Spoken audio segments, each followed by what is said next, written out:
All right, I'm working my way down my request list. Let's talk about Sorin and Avacyn.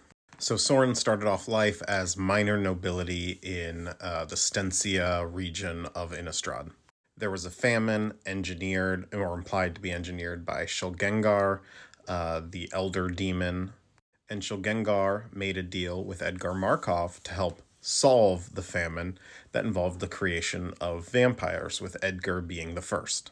Sorin was sort of forced into it, and the trauma of the transformation ignited his spark. Sometime later, he met Nahiri, became a sort of mentor to her.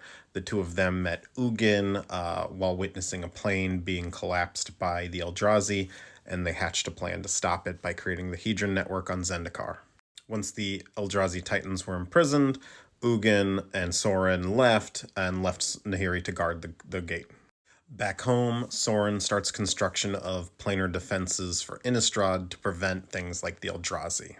There is a twofold plan. One is Avacyn, who's the sort of metaphysical archangel protector, and the second part is the Hell Vault, which is a chunk of moon silver taken from Innistrad's moon.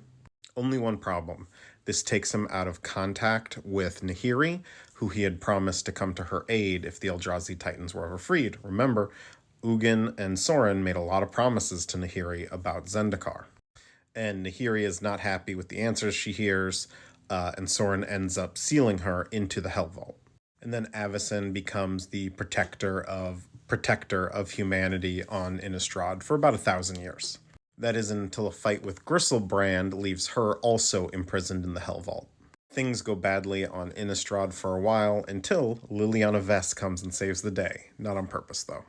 See, Liliana wants to kill Griselbrand now that she has the Chain Veil in the story, and the only way to get at him is to destroy the Hell Vault, which frees Avacyn, Griselbrand, who she hunts down and kills, but also its very first resident, Nahiri.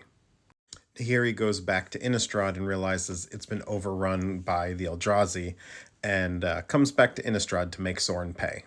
She taunts him by destroying Markov Manor and starts creating these cryptoliths all over the place, which simulate the effect of the Hedron network in luring Emrakul to the plane, and has a side effect of turning Avacyn mad. She's turning against the people she was supposed to protect, forcing Sorin to destroy her.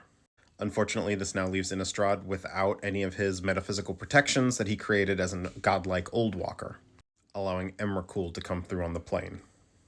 And the two become bitter enemies to the point where during War of the Spark, they're fighting each other instead of Nicol Bolas. Now, this whole thing tends to get blown out of proportion in discussions. These are fictional characters before we go into anything else.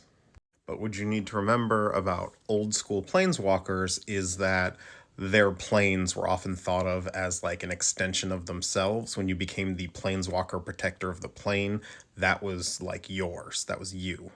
Nahiri pops out of the Hell Vault with that mentality still intact. That was yesterday for her. She isn't at the point where she's thinking about the little people again. That's not to defend her actions, but remember, she was a god yesterday. And the two people she trusted most in the multiverse, one of whom sort of just callously ignored her, and the other was dead. She didn't realize it, but neither of them came to help her. She was furious because she had done irreparable harm to her plane based on promises from these two.